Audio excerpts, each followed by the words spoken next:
Welcome to Uncover the Human, where every conversation revolves around enhancing all the connections in our lives. Whether that's with our families, coworkers, or even ourselves.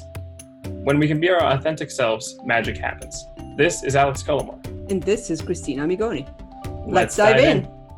Welcome back to this episode of Uncover the Human. Christina, it's just you and me today.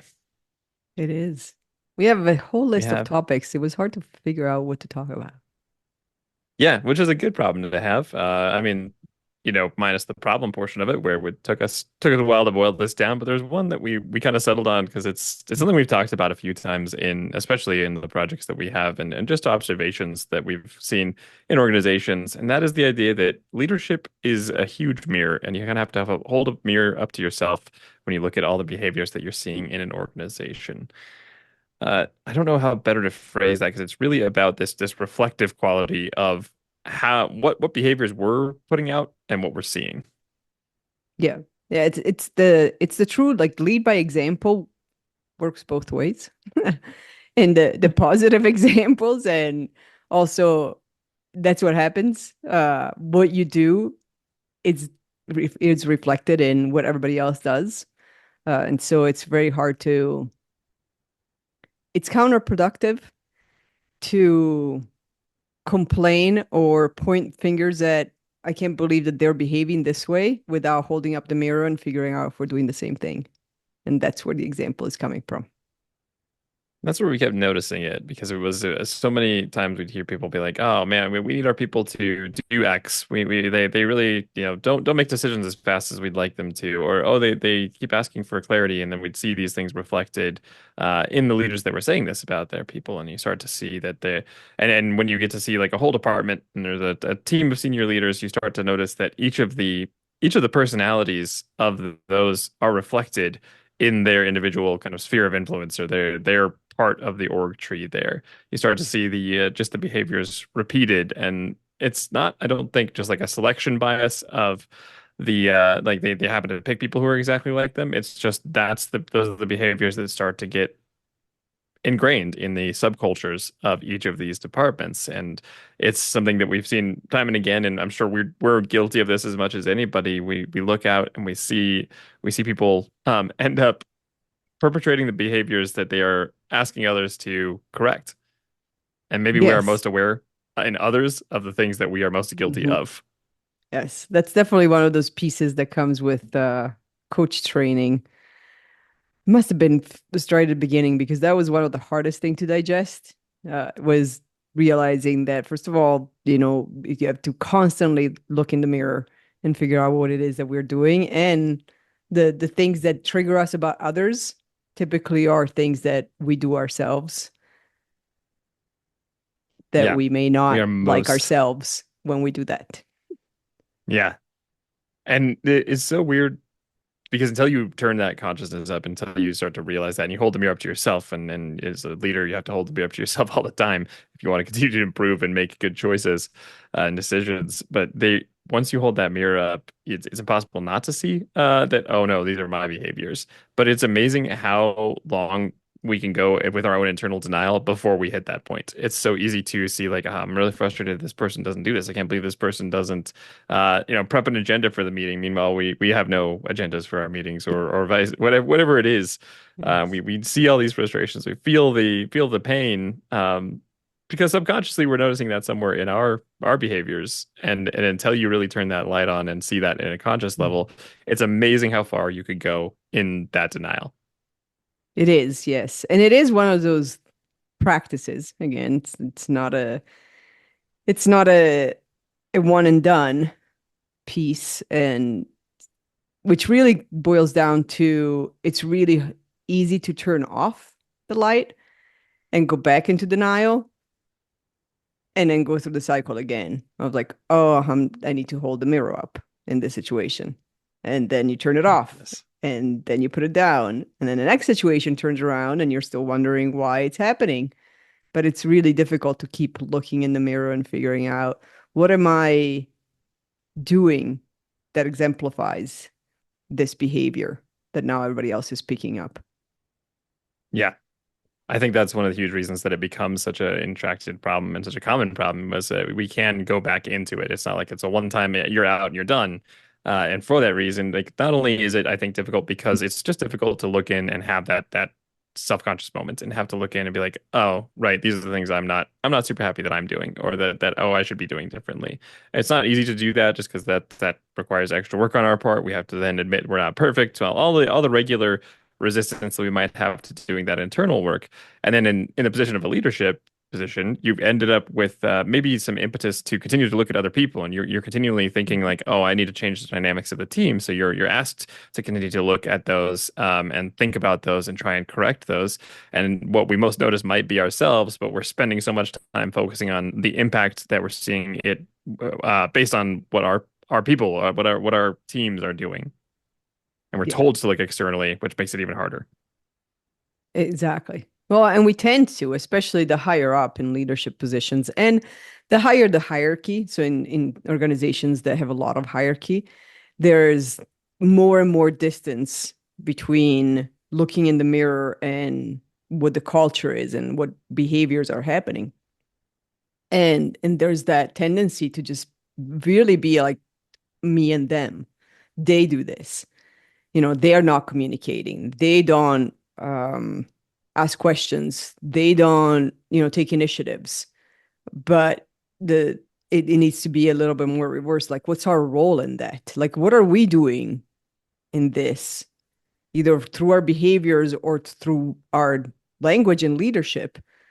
What are we doing to encourage or discourage the behavior that we don't see providing results?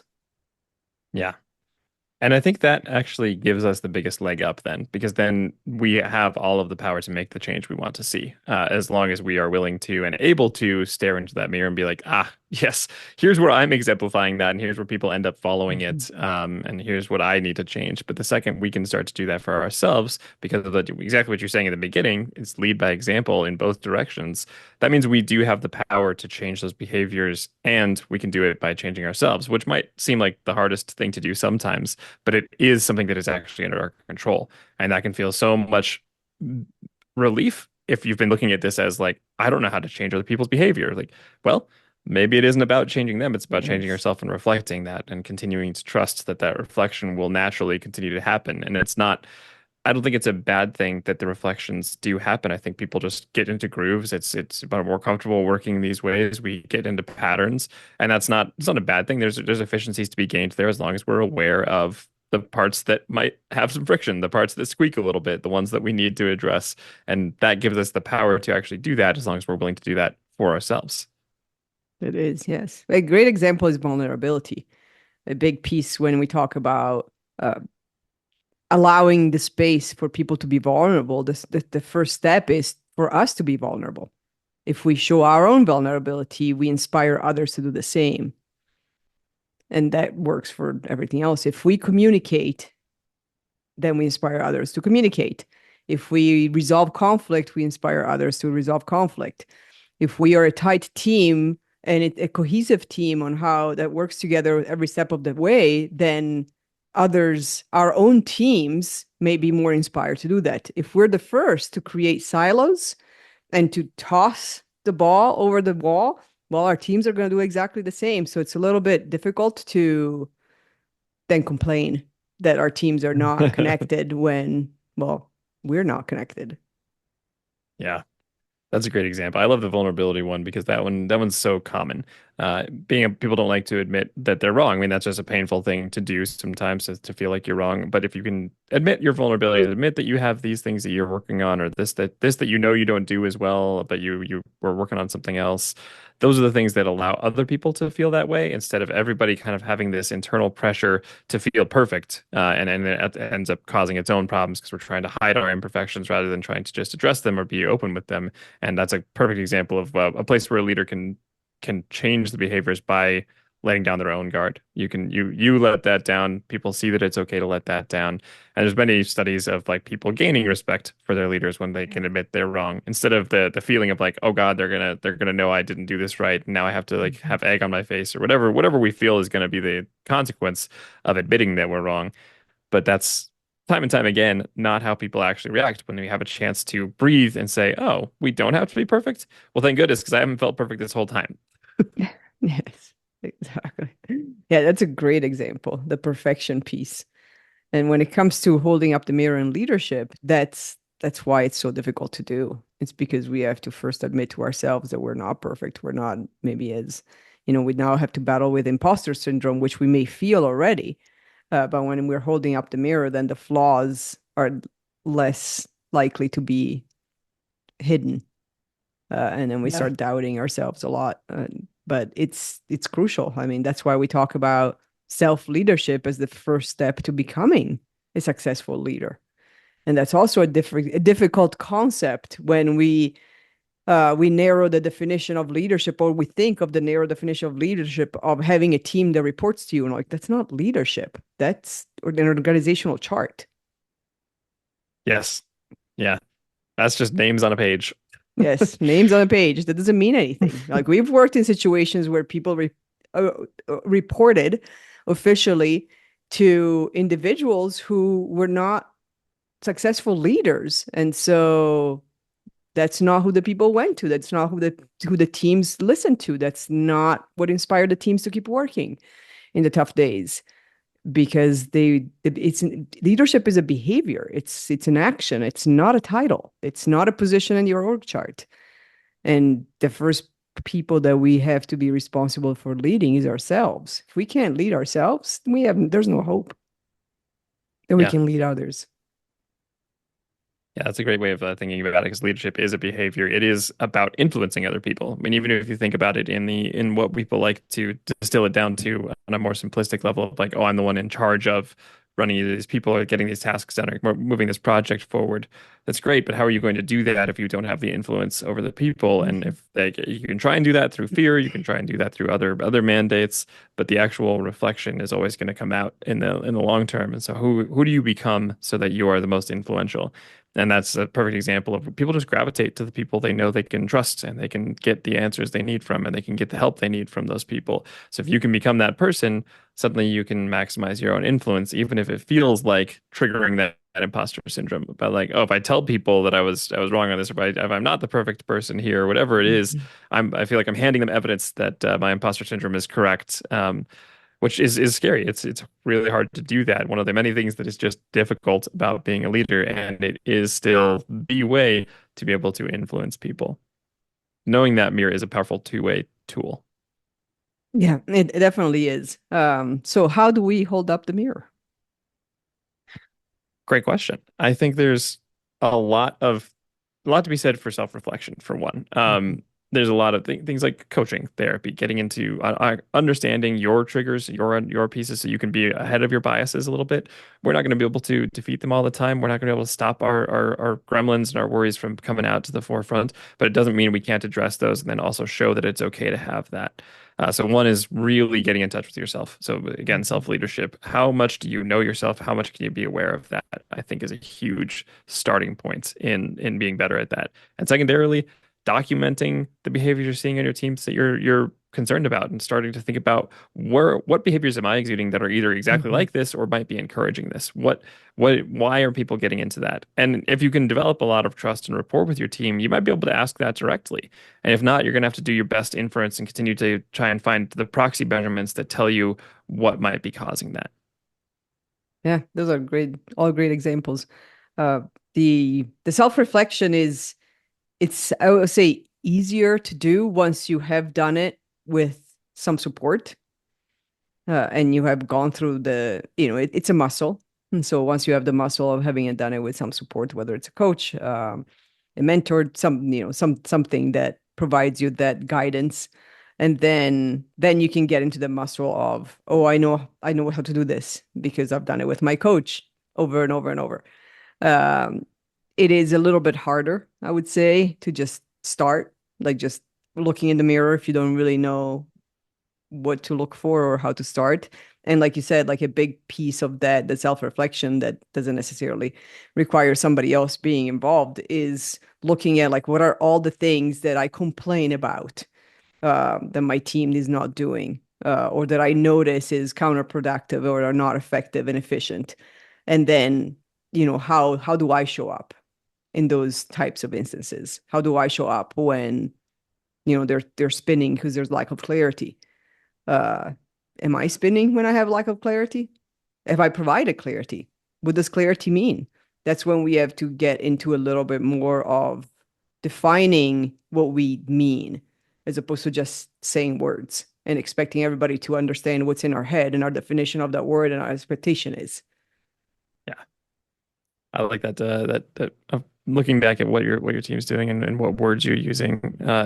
It reminds me of like one easy example is when people are like, I need my team to be making more decisions. I need them to be like making decisions independently. And often it feels like an easy path forward to be like, so I'm going to stop making the decisions because I need them to step up and do that. And sometimes they need the push. Sometimes they just need the space to go and decide those.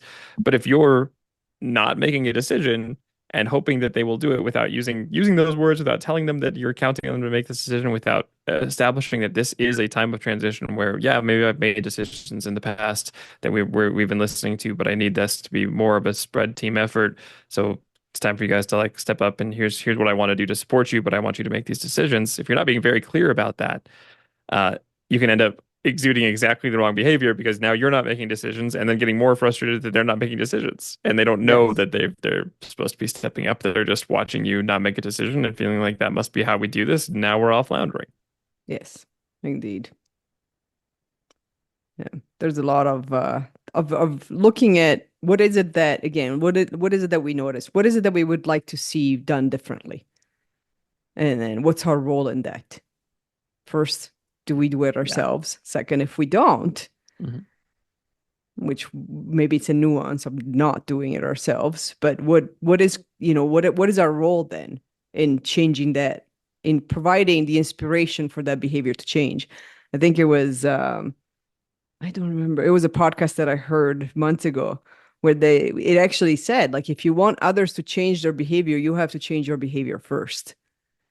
Once they see you change your behavior, they'll be inspired to actually stop and get past the autopilot and respond differently. But we can't just go around saying, Yeah. like, we just need people to change behavior. Hmm.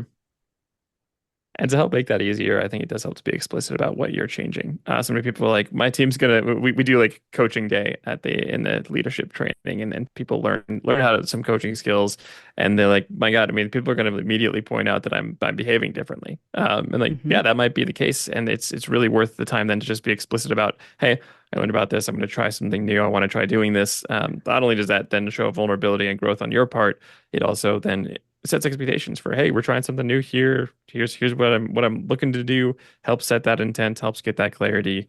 It's that you can start to use that mirror explicitly instead of just saying, I'm gonna have to change my behaviors and man, I really hope people notice and start to change. They will, but you can speed that along by being very explicit, being very deliberate, and making sure you're checking in with people about, hey, how does this feel? How does this change work for you? Yeah, yeah, that's a great example. And it's incredible. It's especially in change. One of the things to look at is if the change is not happening as we would like it to happen, then the first step is to look at leadership.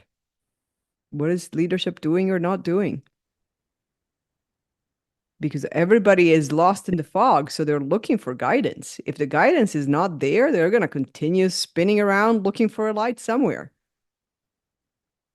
We've seen a few of those instances where everybody's hoping that somebody has found a path and everybody's just kind of calling out to each other in the fog Yeah, without taking the steps yeah, forward. exactly. So in some better cases, they find each other in the fog, so they're not spinning alone, but they're still Yeah. in the fog. Like the guidance still Yes. needs to come from somewhere beyond, here's a very vague, unexplained, and undefined direction, which is not a direction, it's just a fancy goal. Yeah. Yeah, I think that's the perfect way of looking at it. And this is a huge tool for us to be able to change those around us and influence those around us. And it's really great to get that awareness. And I like your idea of having somebody to help you understand what it looks like to have that awareness and to be able to have somebody you trust so they can reflect those behaviors back to you so you can understand what you're looking for. And it does become easier over time. And the second you can start to see that, then you start to see how you influence other people when you change. And that is a huge force multiplier, to use a buzzword on being able to change and grow our influence. Mhm. Yeah, and this is not just, clearly it's not just in the workplace, it's in all life around us. It's interesting because my husband went to volunteer at our kids' school yesterday, and he reflected on there was this staff member teacher who was I guess the message or the intention was to get the kids to be a little quieter in the hallway and not scream and screech. And to get them to do that, she was screaming and screeching louder and than anybody else. So it was like, how is this effective? You're just asking them to do what you're doing yourself in like 100 times worse. Yes. So that's not Uh, the example you want, right? that is the perfect example of the mirror going the other way. Here's the behavior I Yes. want from you, and I will do the opposite until you do it. Yes, exactly. I'm like, so what did you just teach them? That in order to get heard, they have to scream and screech and and making sure that they're so loud that the entire hallway turns around. Yeah. Now your lesson That's is the the loudest lesson. voice wins. Exactly. The lesson is not be quieter in the hallway. Hmm. Or it's be quiet when that person's around. Yes, that's the other lesson that's being learned right now is like keep your mouth shut when certain people Yeah. are around, which that works wonderfully in workplaces too. Always. Every single time. Yeah. No problems come out from that. So use the mirror, help yourself, help others, and know this is a great tool in your tool belt. And the more you Hmm. practice it, the easier it gets. The easier it gets to start to understand. Oh, right, I'm exuding this. Yeah. I'm gonna need to show up differently, and we'll see how this changes everybody else. Yeah. And if you want some help at the beginning, you can even ask people you trust that you work with and just tell them like, "Hey, I want to change this behavior. I want to get an outside perspective of how I'm perceived when I show up. Can you provide that feedback after this meeting or this type of interaction so that I can understand how I'm being perceived?" Yeah, If you don't perfect. have A great people that way to you do it. trust that you can ask, then hold up the You might mirror. be in a different problem altogether. Exactly. There's a different problem. There's another mirror moment. Yeah, know what you're doing that creates that feels like that Exactly. much distrust. Exactly. Good luck. Good luck.